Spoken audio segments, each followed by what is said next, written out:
The sun is the ultimate powerhouse, pumping out enough energy to sustain life on Earth and beyond.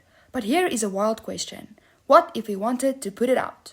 How much water do we need to extinguish the sun? We all know water puts out fires by cooling them down and cutting off oxygen. But here's the twist. The sun isn't fire at all. It's a nuclear fusion reactor. That's right, no oxygen is involved.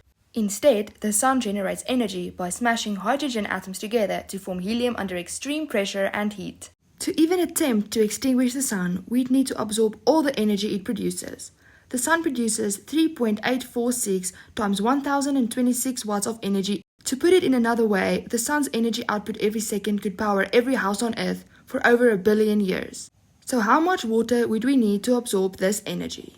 Water absorbs heat as it warms up and turns into steam. Here's the math. A single kilogram of water can absorb about 2.57 times 106 joules of energy before vaporizing.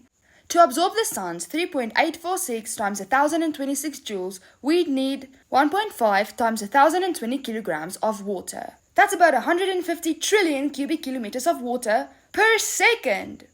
Even if we somehow found all that water, it wouldn't work. The sun's heat, 5,500 degrees Celsius at the surface and 15 million degrees Celsius at its core, would instantly vaporize the water into plasma, a superheated state of matter.